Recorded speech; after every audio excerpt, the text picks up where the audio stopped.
आज के क्लास में हम लोग डिस्कस करेंगे अपना एक नया टॉपिक का नाम है आपका फ्री फॉल। पिछले वाले क्लास में हम लोगों ने पढ़ा था basically universal law of gravitation, जिसको हम लोग न्यूटन्स लॉ ऑफ ग्रेविटेशन के नाम से भी जानते हैं। उसमें बेसिकली यदि मोटे मोटे तौर पे देखा जाए तो हम लोगों ने दो फॉर्मूला के बारे में ज़्यादा गौर किया था। हालांकि यूनिवर्सल लॉ ऑफ ग्रेविटेशन का सिंपल सा मतलब क्या है, वो कैपिटल जी का वैल्यू, मतलब वो कहता है कि वो जो आपका 6.673 इंटू 10⁻11 था, वो एक ऐसा फोर्स है जो कि दो ऑब्जेक्ट के बीच में हमेशा लगता है। चाहे आप कहीं पे भी चले जाइए, धरती पे, मून पे, मार्स पे, कहीं पे आप चले जाइए, वो दो ऑब्जेक्ट के बीच में उतना फोर्स लगता ही लगता है। इसीलिए उसका नाम है यूनिवर्सल लॉ ऑफ ग्रेविटेशन। हालांकि वो तो उसका लॉ हो गया, लेकिन उसको हम लोग कहते हैं क्या है, यूनिवर्सल ग्रेविटेशन कांस्टेंट।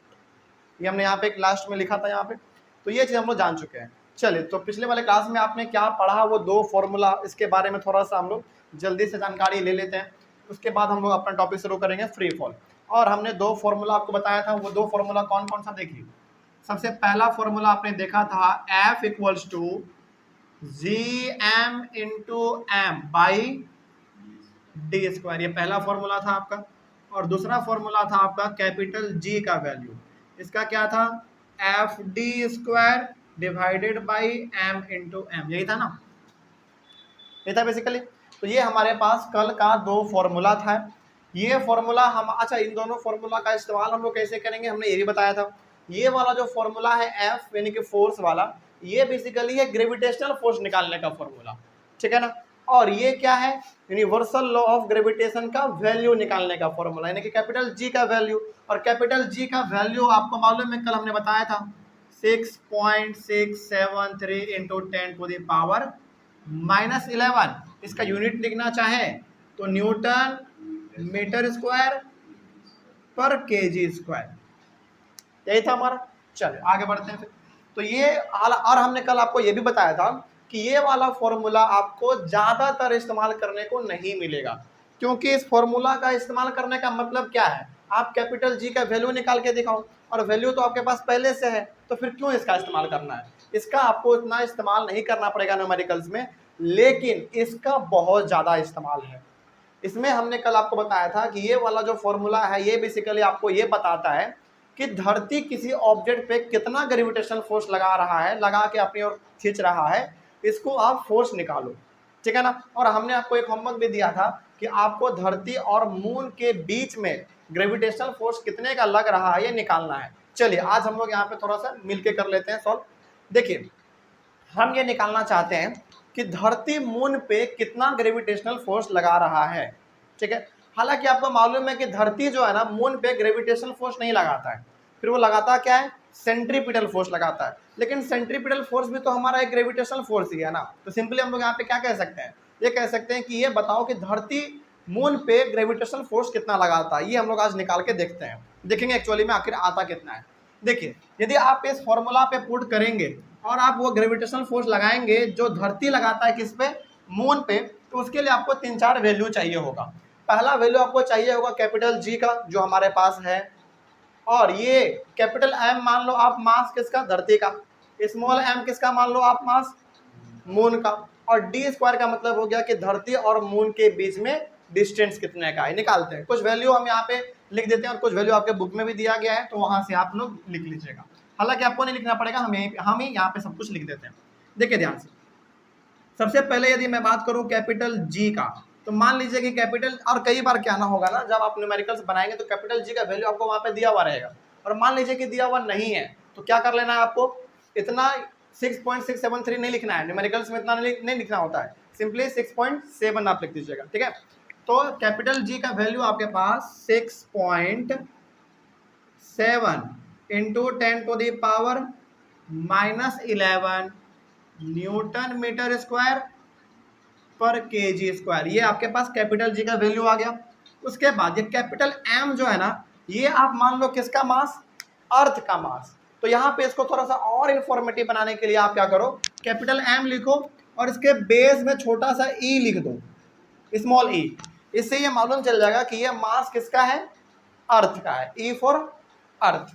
और अर्थ का मास होता है 6.4 है ना, sorry 6 into 10 to the power 24, 6 into 10 to the power 24 kg, ये अर्थ का मास है।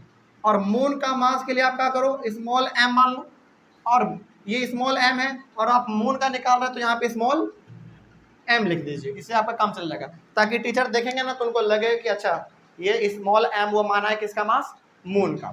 और इसका कितना होता है यह सारा आपके बुक में दिया गया है, 7.4 into 10 to the power 22 kg, 7.4 into 10 to the power 22 kg, ये हमारा मास होता है मून का। ठीक है, उसके बाद यहाँ पे आपको डी निकालना है, और डी होता है यानी कि डिस्टेंस, धरती और मून के बीच में जो दूरी है वो है आपका 3.84 into 10 to the power 5 kilometre.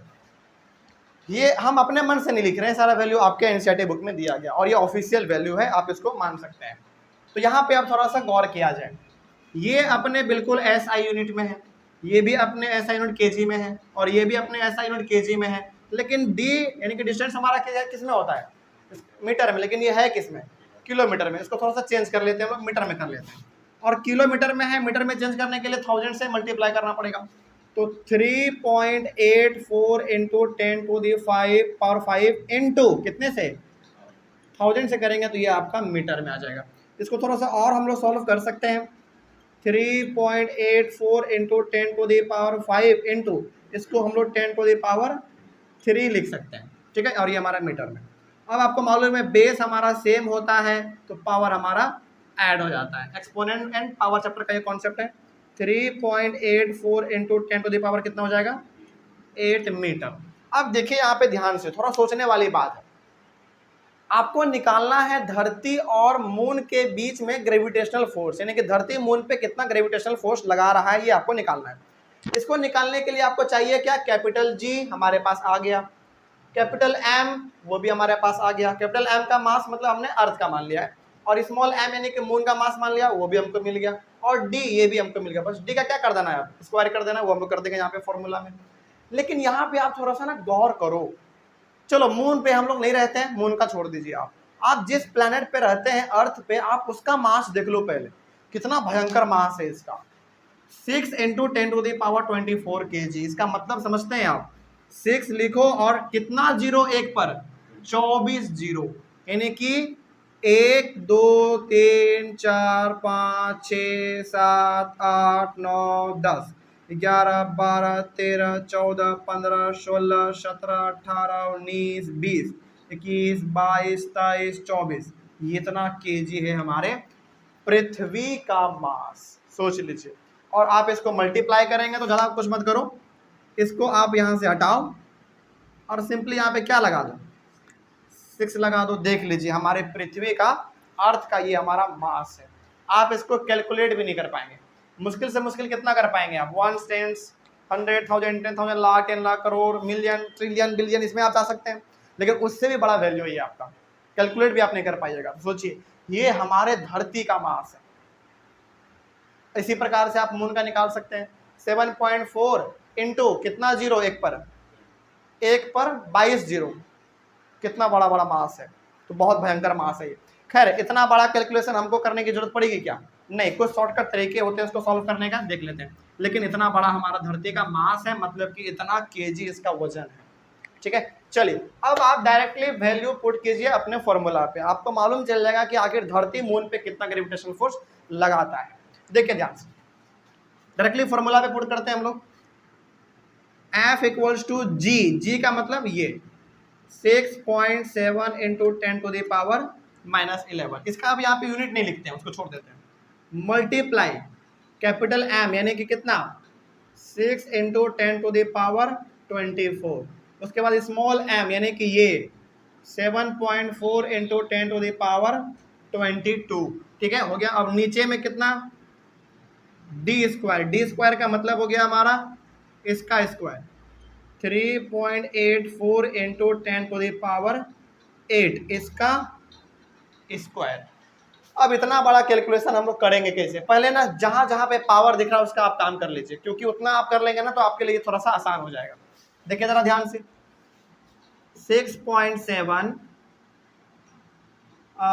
Into, एक काम करते हैं हम लोग, ये जो 10 का पावर है ना, यहाँ पे भी यहाँ पे भी यहाँ पे भी, उसको हम लोग लास्ट में सॉल्व कर लेंगे, ठीक है ना।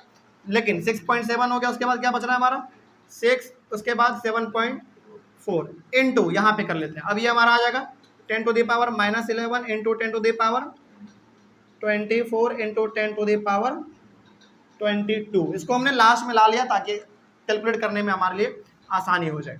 अब यहाँ पे आइए आप 3.84 इंटू 10 टू द पावर 8। अच्छा ये काम कर लीजिए आप इसको ऐसे, हाँ इसका स्क्वायर, इसका मतलब हम लोग इसको 2 बार लिख सकते हैं, है ना। चलो इसको थोड़ा सा यहाँ पे लिखते हैं, 3.84 इंटू 10 टू द पावर 8, एक बार हो गया, एक बार और यही लिख देंगे 3.84 इंटू 10 टू द पावर 8। हमने 2 बार क्यों लिखा, क्योंकि स्क्वायर था उसका, ठीक है। आगे बढ़ते हैं। अब आप एक काम करो, इन दोनों को आप, चूंकि इन दोनों का भी बेस हमारा क्या है, सेम है, तो पावर क्या हो जाएंगे, ऐड हो जाएंगे, तो 8 और 8 16 हो जाएंगे हमारे। तो यहाँ पे अब आप करोगे 6.7 into 6 into 7.4 into 10 to the power -11 into 10 to the power 24 into 10 to the power 22। और ये हमारा इसका पावर, इसका बेस दोनों 10 10 है, तो पावर हमारे ऐड हो जाएंगे, तो 10 टू द पावर कितना 16, और ये नीचे में है, ऊपर जाएगा तो 10 टू द पावर -16 हो जाएंगे। तो यहाँ पे क्या लिख सकते हैं हम लोग, 10 टू द पावर -16 लिख सकते हैं। अब नीचे में आपके पास केवल क्या बच गया, केवल आपके पास बचा 3.84 इंटू 3.84, यही बचा आपके पास केवल। अब ऊपर में जो है ना 10 वाला पहले आप काम निपटा लो, बड़ा आसान हो जाएगा फिर आपके लिए।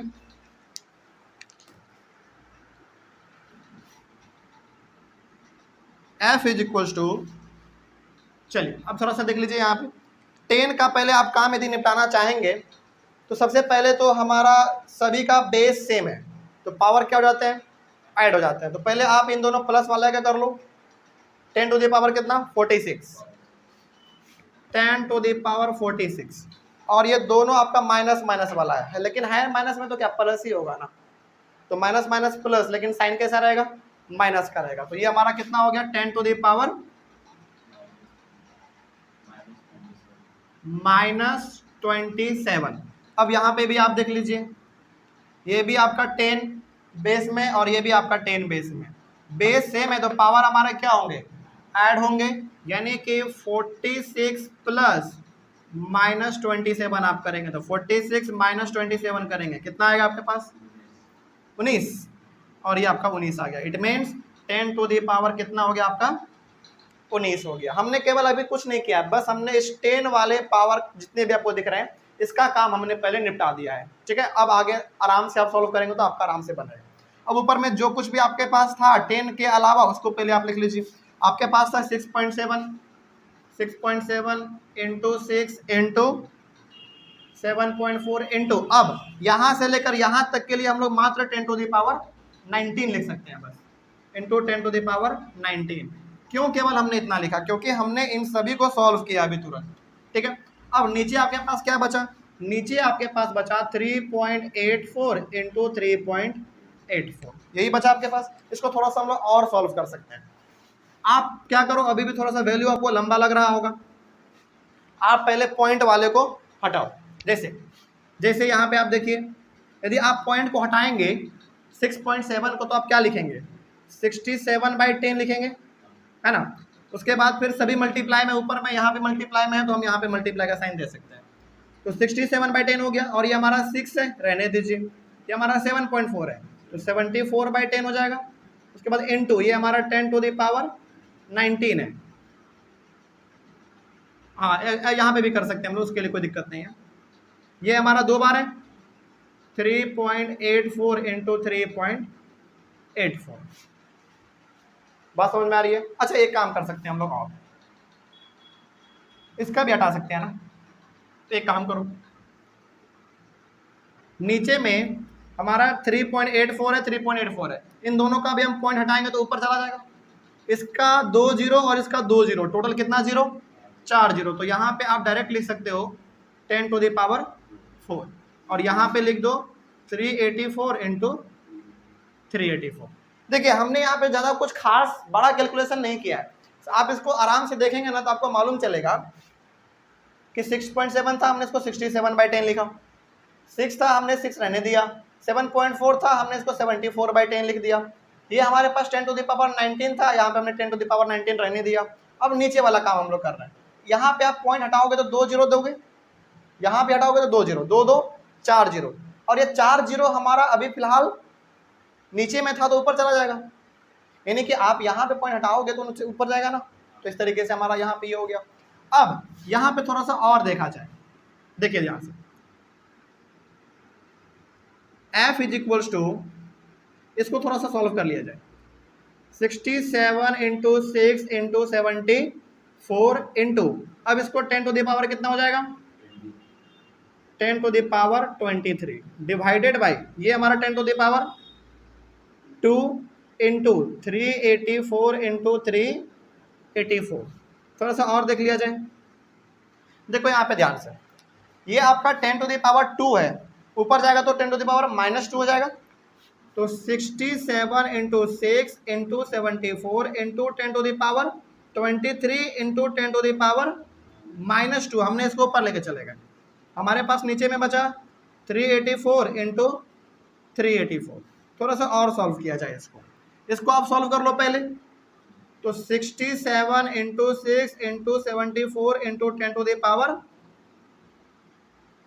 21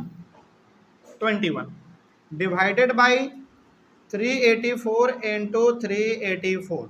अब इसको आप सॉल्व करेंगे तो आपके पास कुछ वैल्यू आएगा, वो वैल्यू हमने यहाँ पे कर रखा है ताकि कैलकुलेशन हमारा थोड़ा सा आसान हो जाए। इसको आप भी कर सकते हैं, कोई बड़ी बात नहीं, आपका वैल्यू सेम आएगा, हमने यहाँ पे कर रखा है पहले से। तो ये आपका आएगा 0.201 इंटू 10 टू द पावर 21, हाँ ये आपका वैल्यू आएगा, ठीक है।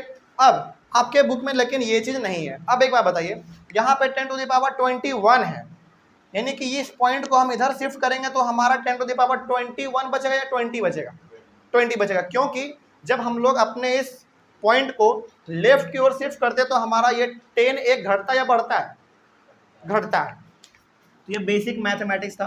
तो यहाँ पे हमारा हो जाएगा अब 2.01 into 10 to the power 20 newton, ये आपका फाइनल आंसर है। इट मीन्स, इसका मतलब समझिए आप, इसका मतलब ये हो गया कि कैपिटल जी का वैल्यू ये, अर्थ का mass 6 into 10 to the power 24 kg, moon का mass 7.4 into 10 to the power 22 kg, और धरती और मून के बीच का दूरी कितना, 3.84 into 10 to the power 8 metre. Okay, इतना सारा डाटा हमको दिया हुआ था, इससे हमने ये पता लगा लिया कि धरती मून पे 2.01 into 10 to the power 20 newton का ग्रेविटेशनल फोर्स लगाता है, ठीक है। आपको लग रहा होगा कि सर ये तो 2.01, ये तो पॉइंट में आ गया, क्या इतना कम फोर्स लगाता है? ये ना पॉइंट में भले आपको दिख रहा है, लेकिन इधर भी तो देखो एक बार, 10 टू द पावर कितना है, 20 है, यानी कि 1 पर 20 जीरो लिखो आप,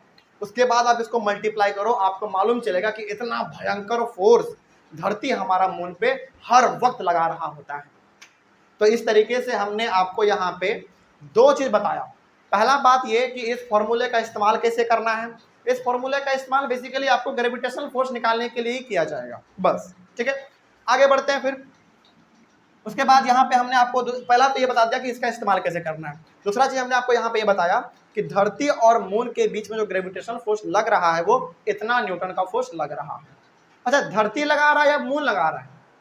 धरती लगा रहा है मून पे ग्रेविटेशनल फोर्स इतने का। अच्छा, क्या एक्चुअली में वो ग्रेविटेशनल फोर्स है? सेंट्रीपिटल फोर्स है, लेकिन सेंट्रीपिटल फोर्स का मतलब भी आप क्या समझ लो, ग्रेविटेशनल फोर्स ही समझ सकते हैं, कोई दिक्कत नहीं इसमें। तो इस तरीके से आपका ये चीज़ कंप्लीट हुआ। अब कोई दिक्कत उसमें, तो दो फॉर्मूला जो हमने पिछले वाले क्लास में आपको बताया था, उन दोनों का इस्तेमाल हमने आपको बता दिया। इसका इस्तेमाल उतना होता ही नहीं है। इसका इस्तेमाल आप किस चीज़ के लिए करोगे? कैपिटल जी का वैल्यू निकालने के लिए, वो तो आपके पास पहले से ही है। इसमें न्यूमेरिकल्स नहीं आता, न्यूमेरिकल्स इस पे आता है। तो ये तो हमारा पहला एक नमूना है। आगे हम लोग और भी जब एक्सरसाइज के न्यूमेरिकल्स को सॉल्व करेंगे तो उसमें हम लोग इसका ज़्यादातर और इस्तेमाल करेंगे, लेकिन मेरे हिसाब से अब तो इसमें कोई दिक्कत नहीं होना चाहिए। चलिए, तो अब इसको हम मिटा देते हैं।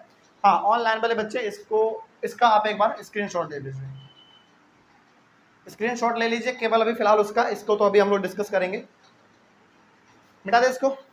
चलिए, तो यहाँ पे आपने ये चीज सीख लिया।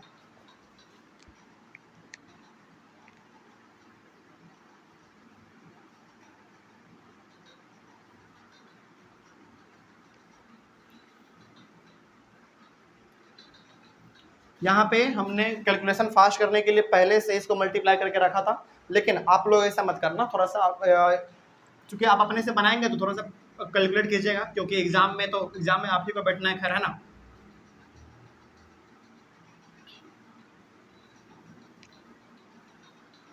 चलिए, आज का टॉपिक हम लोग शुरू करते हैं। बहुत इंपॉर्टेंट टॉपिक का नाम है फ्री फॉल। बहुत ध्यान से समझिएगा। अभी तक जो हम लोगों ने समझा, लगभग 20 मिनट हमने टाइम लिया आपका, लगभग 20-25 मिनट, लेकिन वो भी समझना इंपॉर्टेंट था। आज का टॉपिक हमारा यहीं से शुरू होता है, फ्री फॉल। बहुत इंपॉर्टेंट टॉपिक है, और इसमें भी आज हम आपको एक फॉर्मूला देकर जाएंगे। और ये जो फ्री फॉल टॉपिक आज हम शुरू करने जा रहे हैं, ये आज आधा पढ़ेंगे मतलब जो आपका एक टॉपिक है फ्री फॉल, ये तो कंप्लीट हो ही जाएगा। उसके बाद ना फ्री फॉल टॉपिक से ही एक मिलता जुलता हमारा टॉपिक है, वो है to calculate the value of g, small g. वो आपके बुक में टॉपिक है, उसको देख लीजिए। तो ये दोनों टॉपिक आपस में कनेक्टेड है। तो आज हम लोग बेसिकली फ्री फॉल वाला टॉपिक कंप्लीट करते हैं। अगले वाले क्लास में, कि कल हम लोग to calculate the value of small g का वैल्यू पता करेंगे। पहले समझिए ध्यान से, ये फ्री फॉल है क्या, बहुत ध्यान से समझिएगा। नाम से मालूम चल रहा है कुछ, फ्री फॉल। फ्री फॉल का मतलब हो गया कोई भी चीज ऊपर से गिराओ तो वो कैसे गिरना चाहिए, फ्रीली गिरना चाहिए, किसी प्रकार का बीच में कोई रुकावट नहीं आना चाहिए। मतलब ये हो गया। हालांकि भी पूरा समझेंगे हम लोग, लेकिन फिलहाल फ्री फॉल को देख के कोई भी बच्चा पहली बार ये समझेगा कि कोई भी चीज होगा जो कि ऊपर से फॉल होगा, यानी कि गिरेगा, और वो बिल्कुल फ्रीली गिरेगा, किसी प्रकार का बीच में अड़कन, रुकावट, बाधा, ये सब नहीं आना चाहिए। ठीक है, ऐसा ही चीज हमारा ये है। अब समझिए एक एक करके, लाइन बाय लाइन, बहुत इंपॉर्टेंट है, समझते हुए चलेगा फ्री फॉल। और ये तो कुछ थ्योरी वाला पार्ट है, इसमें आज भी हम लोग पूरा इधर बोर्ड रंगेंगे। रंगने का मतलब है फॉर्मूला ड्राइव करेंगे। ठीक है, आपने कल पढ़ा कैपिटल जी, आज पढ़ेंगे हम लोग स्मॉल जी। ठीक है, देखिए ध्यान से। The falling of an object from a height towards the earth under the gravitational force of earth, no other forces acting on it is called free fall। मतलब आपको समझ में नहीं आया होगा मेरे हिसाब से, अब ऐसे समझिए। जब कोई भी ऑब्जेक्ट हम लोग किसी हाइट से, मान लीजिए कि हमारा पेपर वेट है और ये इस हाइट पे रखा हुआ है, एज्यूम करते हुए चलेगा बहुत ध्यान से। ये हमारा ऑब्जेक्ट है और इस हाइट पे रखा हुआ है, हमने इसको छोड़ा, यानी कि हम क्या करेंगे, इस पेपर वेट को यहां से छोड़ेंगे और ये किधर की ओर गिरेगा, धरती की ओर गिरेगा। ठीक है, धरती की ओर गिर रहा है, इसका मतलब है कि धरती इस पे अपना एक फोर्स लगा रहा है, जिसको हम लोग कहते हैं ग्रेविटेशनल फोर्स। ठीक है, लेकिन यहां पे आपको ये एज्यूम करना है कि जैसे ही हम इस पेपर वेट को छोड़ेंगे, वैसे ही ये तुरंत जाके धरती से गिर जाएगा, टकरा जाएगा, धरती से टकरा जाएगा। लेकिन आपको यहाँ पे एज्यूम ये करना है कि इस पेपर वेट और धरती के बीच में किसी प्रकार का फोर्स है ही नहीं। लेकिन आप तो ये जानते हैं कि सर आप इसको जब यहाँ से छोड़ेंगे धरती से टकराएगा, आप कह रहे हैं कि इस बीच में कोई फोर्स लग ही नहीं रहा है ग्रेविटेशन फोर्स के अलावा। लेकिन आप ये तो जानते हैं कि सर कोई फोर्स लगे या ना लगे, लेकिन एयर अपना फोर्स तो लगाएगा ही लगाएगा। अच्छा, क्या हवा फोर्स लगाता है? बिल्कुल लगाता है। इसीलिए जब आपके घर में आंधी तूफान आता है तो आपका गेट, खिड़की सब क्या होने लगता है, बहुत ही आवाज करने लगता है। क्यों? इसका मतलब कि हवा भी फोर्स लगा रहा है। तो यहाँ पे फ्री फॉल का मतलब ये है, किसी भी ऑब्जेक्ट को एक हाइट से जब हम लोग छोड़ेंगे तो वो जाके धरती से टकराएगा। लेकिन यहाँ पे आपको एज्यूम ये करना है फ्री फॉल में कि इसके बीच में और धरती के बीच में कोई फोर्स है ही नहीं। आपको मालूम है कि हवा एक फोर्स लगा रहा होगा इस पे ऊपर, आपको मालूम है कि धरती, मतलब धरती तो इसके ऊपर ग्रेविटेशन फोर्स लगा ही रहा है। आपको ये भी मालूम है कि हवा भी इसके ऊपर एक फोर्स अपना लगा रहा है, जिसको हम लोग कहते हैं फ्रिक्शनल फोर्स, है ना। लेकिन आप कुछ देर के लिए एज्यूम कर लीजिए कि किसी प्रकार का फोर्स इस पे नहीं लग रहा है ग्रेविटेशनल फोर्स के अलावा। तो जब भी कोई ऑब्जेक्ट हम लोग किसी सर्टेन हाइट से छोड़ते हैं तो जाके धरती से टकराता है। और आपको यहाँ पे एज्यूम ये करना है कि बीच में किसी प्रकार का फोर्स नहीं है, इसी को हम लोग कहते हैं फ्री फॉल। फ्री फॉल का सिंपल सा मतलब है आप किसी ऑब्जेक्ट को किसी हाइट से छोड़ो और वो गिरना चाहिए, बिल्कुल फ्रीली गिरना चाहिए, बिल्कुल फ्रीली, मतलब किसी प्रकार का उसके बीच में फोर्स नहीं लगना चाहिए। बस फोर्स किसका लगना चाहिए? ग्रेविटेशनल फोर्स, तभी तो ये नीचे गिर पाएगा। तो फ्री फॉल का डेफिनेशन समझ में आया? तो फ्री फॉल का डेफिनेशन सिंपल सा, आपको बहुत कुछ यदि याद नहीं भी रहे ना तो सिंपली आप याद रखिएगा कि कोई भी ऑब्जेक्ट जब एक सर्टेन हाइट से ऊपर से नीचे गिरेगा और उसके बीच में किसी प्रकार का फोर्स नहीं होना चाहिए, तब जाके हम लोग इस कॉन्सेप्ट को क्या कहेंगे? फ्री फॉल कहेंगे। तो वही यहाँ पे लिखा हुआ था, अब आप पढ़ेंगे आपको समझ में आ जाएगा। The falling of an object from a height towards the earth under the gravitational force of the earth, मतलब कि कोई भी ऑब्जेक्ट को आप छोड़ो सर्टेन हाइट से, वो नीचे गिरेगा। क्यों गिर रहा है? क्योंकि ये ग्रेविटेशनल फोर्स के अंदर में काम कर रहा है। काम करने का मतलब है सिंपल सा, इसके ऊपर ग्रेविटेशनल फोर्स लग रहा है, ठीक है। No other forces acting on it, gravitational force के अलावा इसके ऊपर कोई फोर्स और दूसरा नहीं लग रहा है। हालांकि आपको मालूम है इसके ऊपर फ्रिक्शनल फोर्स लग रहा है एयर का, लेकिन कुछ देर के लिए मान लो कि वो नहीं लग रहा है, तभी जाके हम क्या कहेंगे कि ये ऑब्जेक्ट हमारा किस में था? फ्री फॉल में था, यानी कि फ्रीली ऊपर से नीचे गिर गया। यही था हमारा फ्री फॉल। आगे बढ़ते हैं, और क्या खास बात इसमें कहा गया है, थोड़ा सा और देखा जाए। When an object is dropped, when an object is dropped from, यहां पे लिख दीजिएगा, छूट गया है। When an object is dropped from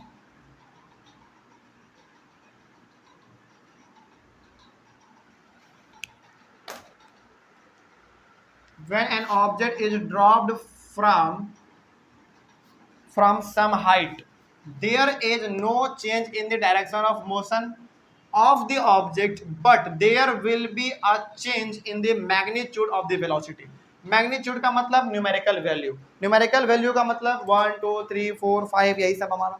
अब थोड़ा सा इसको समझिए, फ्री फॉल का डेफिनेशन समझ में आ गया ना।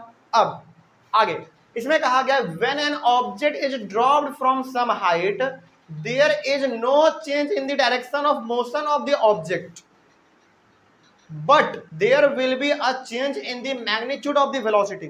इसका मतलब है, ये कह रहा है ना कि जब आप किसी ऑब्जेक्ट को किसी हाइट से छोड़ते हैं तो जो ये नीचे गिर रहा है, मतलब ये जो नीचे गिर रहा है ये इसका क्या है?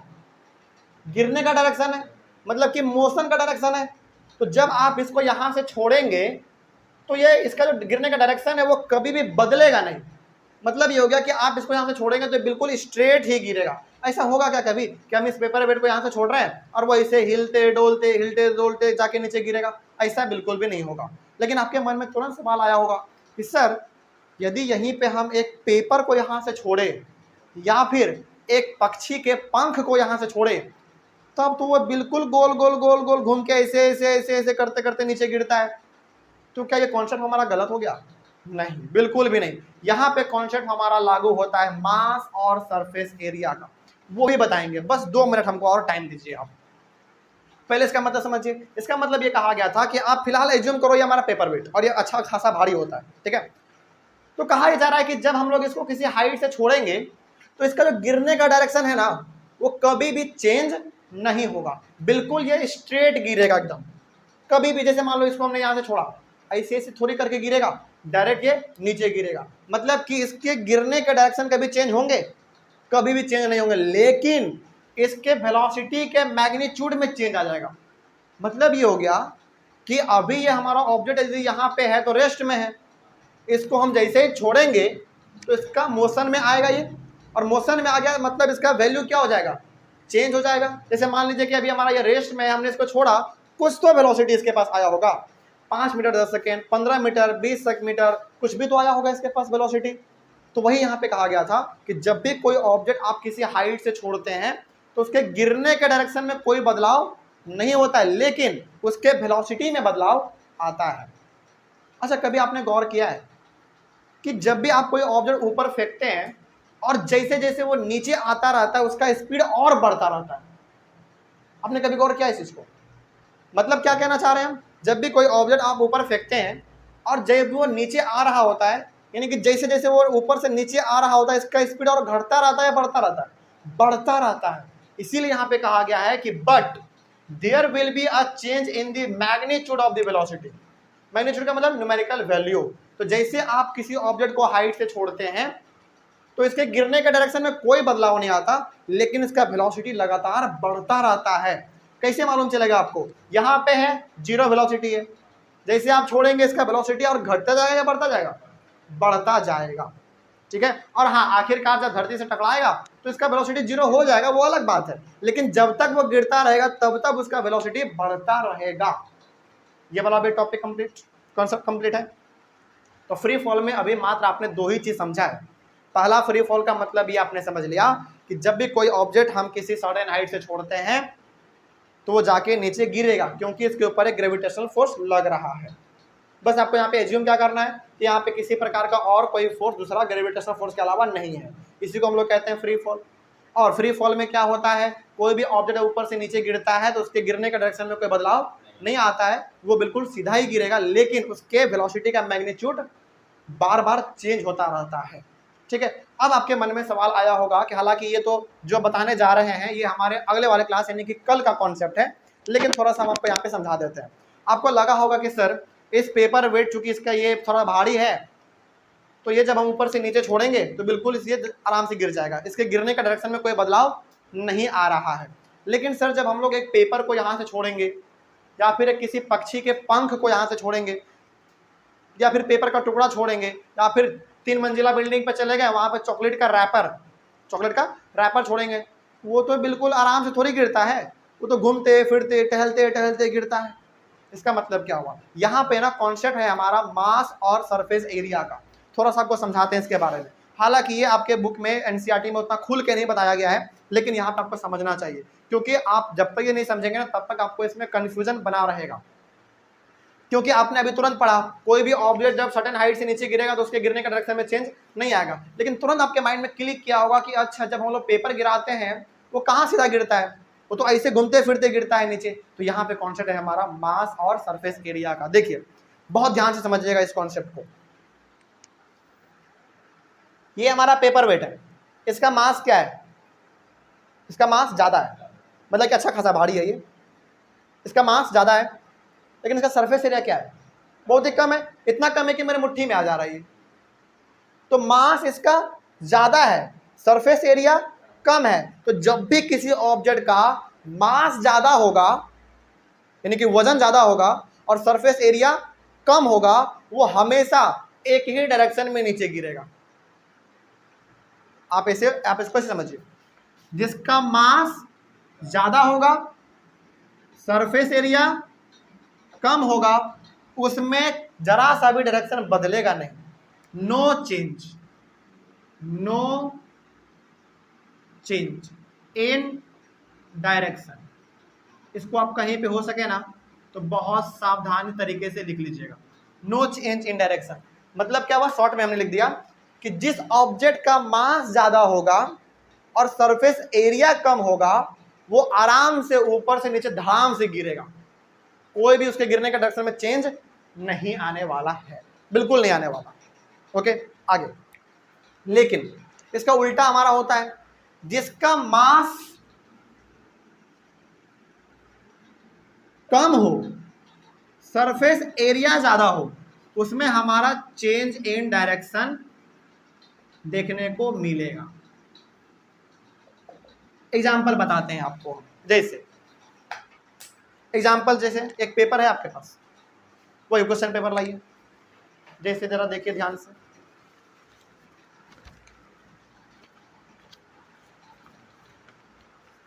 ऐसे समझिए आप, आराम से आपको समझ में आएगा। अब हमारे पास दो चीजें, एक पेपर है और एक हमारे पास ये पेपर वेट है।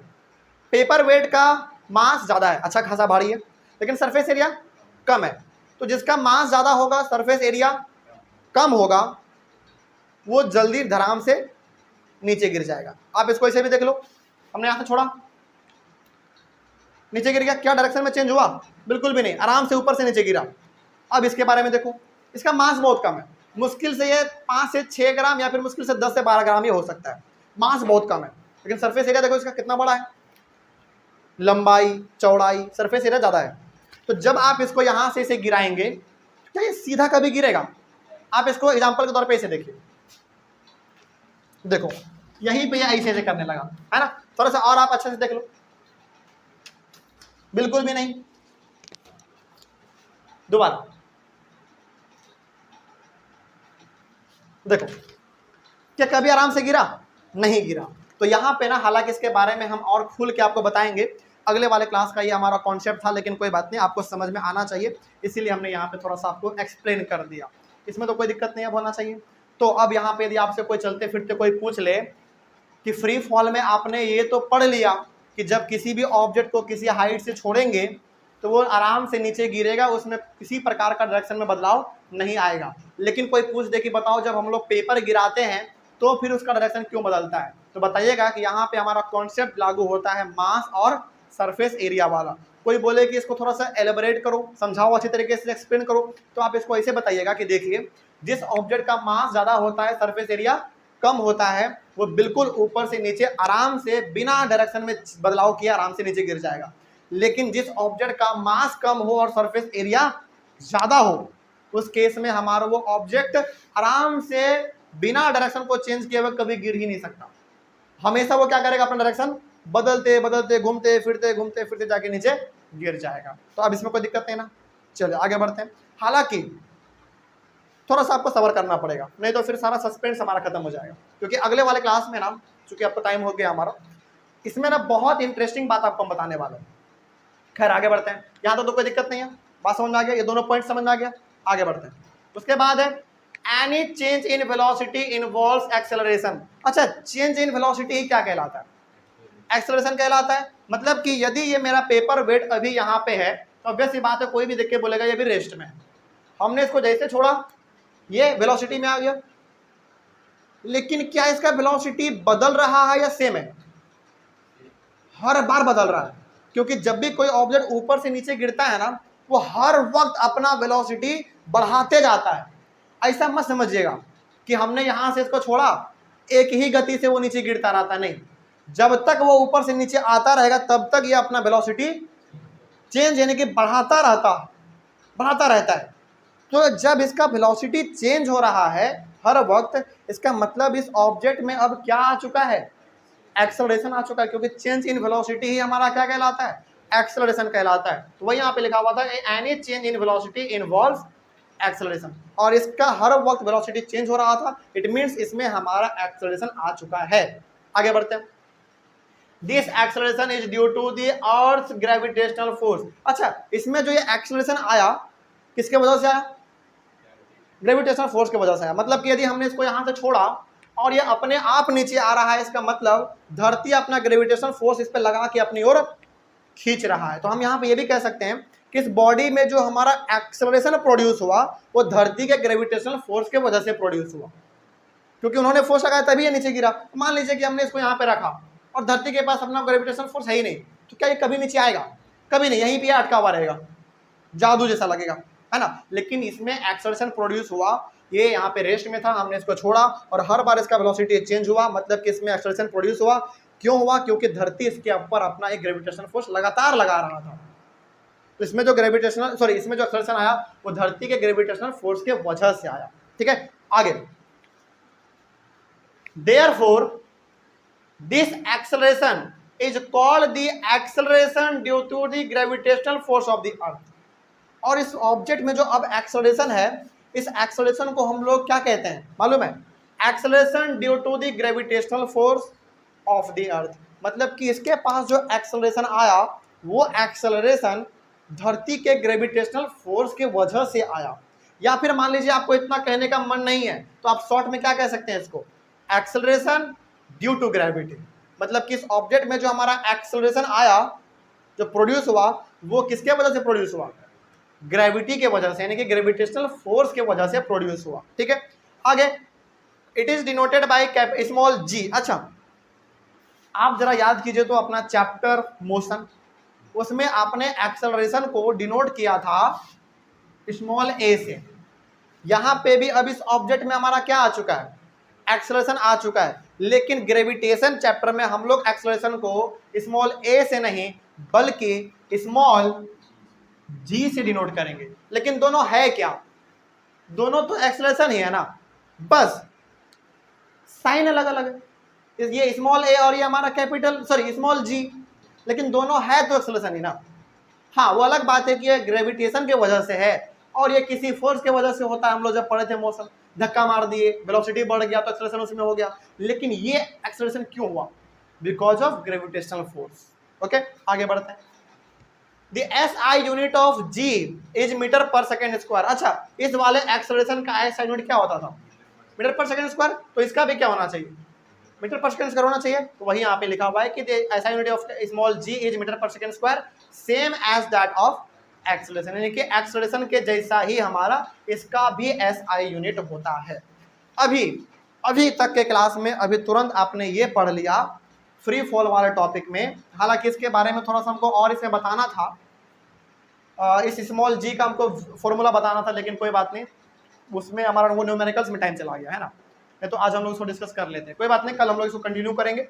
और यहाँ पे पहले समझिए आज हम लोगों ने क्या समझा है, और जब हम लोग अपने अगले वाले क्लास में मिलेंगे ना तो आपको ये सारा का सारा बात रिवाइज करके आना पड़ेगा, नहीं तो अगला वाला फिर कॉन्सेप्ट आपका गड़बड़ा जाएगा। अगले वाले क्लास में हम आपको गहराई से बताएंगे कि इस स्मॉल जी का फॉर्मूला आप कैसे क्रिएट करेंगे, मतलब कि एक्सेलरेशन ड्यू टू ग्रेविटी जो आपने उसको पढ़ा, इसका फॉर्मूला कैसे जनरेट करेंगे, पहली बात। दूसरी बात, आपको इस स्मॉल जी का कुछ वैल्यू भी बताएंगे, इसका कुछ वैल्यू भी होता है। नहीं कि आपने कल क्या पढ़ा, कैपिटल जी का फॉर्मूला आपने पढ़ा और कैपिटल जी का आपने एक वैल्यू भी देखा, उसी प्रकार यानी कि कैपिटल जी का फॉर्मूला क्या था? कैपिटल जी का फॉर्मूला था हमारा FD² m, और इसका वैल्यू क्या था? 6.673 इंटू 10⁻⁻11 है ना। ये आपका कैपिटल जी का हो गया। तो स्मॉल जी के बारे में भी हम लोग एक फॉर्मूला क्रिएट करेंगे और इसका एक वैल्यू भी क्रिएट करेंगे, ठीक है। और उसके बाद फिर आगे बढ़ेंगे हम लोग। तो अगले वाले क्लास में कि कल जब हम लोग मिलेंगे तो आप ये फ्री फॉल का सारा कॉन्सेप्ट आप एक बार रिवाइज करके आइएगा। आज हमने केवल फ्री फॉल का थ्योरी पढ़ा है, कल हम आपको फॉर्मूला डिराइव करना सिखाएंगे, पहली बात। दूसरी बात, और स्मॉल जी का आपको वैल्यू भी निकालना सिखाएंगे। लेकिन यहाँ पे थोड़ा बहुत आपको एक बार हम रिवाइज करवा देते हैं फटाक से। यहाँ पे आपने आज के क्लास में ये पढ़ा, केवल फ्री फॉल का सिंपल सा मतलब होता है कोई भी ऑब्जेक्ट को किसी हाइट से छोड़ो तो वो नीचे जाके गिरेगा, बस शर्त क्या होना चाहिए कि बीच में किसी और प्रकार का फोर्स नहीं होना चाहिए ग्रेविटेशनल फोर्स के अलावा। इसी को हम लोग कहते हैं फ्री फॉल, ठीक है। और फ्री फॉल में हमेशा जब भी किसी हाइट से आप ऑब्जेक्ट को छोड़ेंगे वो गिरने का जो उसका डायरेक्शन है वो कभी भी बदलता नहीं है, वो आराम से नीचे गिरता है। लेकिन यहाँ पे आपके माइंड में कंफ्यूजन हो गया था कि सर पेपर फिर वो डोलते डोलते क्यों गिरता है, तो यहाँ पे आप क्या कॉन्सेप्ट याद रखेंगे? मास और सरफेस एरिया वाला। मास जिसका कम होगा यानी कि मास ज़्यादा जिसका होगा और उसका सरफेस एरिया यदि कम हुआ यानी कि मास ज़्यादा लेकिन सरफेस एरिया कम, तो वो धड़ाम से नीचे गिरेगा बिना अपने डायरेक्शन गिरने का, जो डायरेक्शन उसका वो बिना चेंज किए धड़ाम से नीचे गिरेगा। लेकिन जिसका मास कम है, सरफेस एरिया उसका ज़्यादा है, तो वो डोलते डोलते नीचे गिरेगा। ओके, इसके बारे में हालांकि हम कल आपको और डीपली डिस्कस करेंगे। एक इंसान था, नाम बताएंगे आपको, उन्होंने कहा ना दुनिया में कोई भी चीज़ यदि आप उसको सेम हाइट से छोड़ते हो तो दोनों एक साथ गिरेगा। इसके बारे में बताएंगे, तो बहुत इंटरेस्टिंग है खास करके। मतलब यहाँ पे ये हो गया, कोई भी बच्चा पहली बार इसको सुनेगा ना बहुत आश्चर्यचकित हो जाएगा। मतलब कि हम यहाँ पे कह रहे हैं कि हम इस पेपर को और इस पेपर वेट को दोनों को एक साथ छोड़ेंगे ना, हम कह रहे हैं कि दोनों एक साथ नीचे गिरेगा। लेकिन क्या आपने कभी प्रैक्टिकली इसे देखा? ऐसा होता है? कभी ऐसा नहीं होता है। लेकिन एक इंसान था जिन्होंने हमको करके दिखाया कि इन दोनों को यदि हम छोड़ेंगे तो दोनों एक साथ गिरेगा। लेकिन उसके लिए कुछ कंडीशन भी है ना, उसके बारे में हम लोग कल अपना डिस्कस कर लेंगे। तो कल वाला क्लास हमारा और इंटरेस्टिंग होने वाला है, उसके बारे में आपको कुछ और नया नया बात मिलेगा। खैर ये वाला समझ आ गया। तो डायरेक्शन उसका चेंज नहीं होता है, बस चेंज क्या होगा, उसका वेलोसिटी चेंज हो जाएगा, गिरने का वेलोसिटी चेंज हो जाएगा। और वेलोसिटी चेंज होगा मतलब उसमें क्या आ चुका है, अब एक्सेलरेशन आ चुका। और वो एक्सेलरेशन क्यों आया उस बॉडी में? मान लीजिए कि यदि हम इसके ऊपर से गिरा रहे हैं तो धड़ाम से नीचे गिरेगा, लेकिन इसमें हमारा बदलाव क्या हो रहा है? लगातार वेलोसिटी। और ये वेलोसिटी बदलाव इसलिए हो रहा है क्योंकि ग्रेविटेशनल फोर्स इस पे लगातार अपना फोर्स लगा के इसको नीचे खींच रहा है। तो इसी एक्सेलरेशन को हम लोग क्या कह देंगे? This acceleration is due to the earth gravitational force, therefore this acceleration is called the acceleration due to the gravitational force of the earth, या फिर आप इसको simply acceleration due to gravity भी कह सकते हैं। यानी कि इसमें एक्सेलरेशन जो आया वो ग्रेविटेशनल फोर्स के वजह से आया। और इसको हम डिनोट करते हैं स्मॉल जी से। इसका ऐसा यूनिट भी हमारा सेम होता है मीटर पर सेकंड स्क्वायर। तो अगला वाला क्लास का जो टॉपिक हमारा रहा वो दो चीज़ों के बारे में रहा। पहला हम लोग कल डिस्कस करेंगे स्मॉल जी का फॉर्मूला कैसे क्रिएट करेंगे, वो एग्जाम में पूछा जाता है, आपसे बोलेगा कि derive the formula of small g, तो कैसे करेंगे आप, तो उसके बारे में हम लोग कल सीखेंगे। फॉर्मूला डिराइव करना कल सीखेंगे। और इस स्मॉल जी का कुछ वैल्यू भी होता है, इसके बारे में भी हम लोग कल सीखेंगे। कोई दिक्कत नहीं है इसमें। चलिए ऑनलाइन वाले बच्चे इसका आप लोग स्क्रीनशॉट ले लीजिए। और हाँ, कहीं पे यदि हो सके ना तो आप इसको बहुत अच्छी तरीके से नोट करके लिख लीजिएगा, ये वाला कॉन्सेप्ट, ये वाला यहाँ पे जो हमने लिखा है इसको नोट करके लिख लीजिएगा। ये एनसीईआरटी में ना उतना डीप तरीके से नहीं बताया गया है, लेकिन आप इसको लिख लीजिएगा, शॉर्ट में लिखिएगा। मास ज़्यादा होगा और सरफेस एरिया कम होगा तो गिरने के डायरेक्शन में कोई बदलाव नहीं आएगा, कोई चेंज नहीं आएगा। लेकिन यदि मास कम है, सरफेस एरिया ज़्यादा है तो गिरने के डायरेक्शन में चेंज आएगा, वो घूमते फिरते नीचे गिरेगा। ठीक है, इसके बारे में हम लोग कल और डिस्कस करेंगे। तो अगले वाले क्लास में हम लोग मिलते हैं। फिर कोई डाउट रहा होगा तो आप लोग एक बार कमेंट कीजिएगा। आज के क्लास में कोई दिक्कत नहीं है। चलो तो मिलते हैं हम लोग अपने अगले वाले क्लास में। Thank you very much and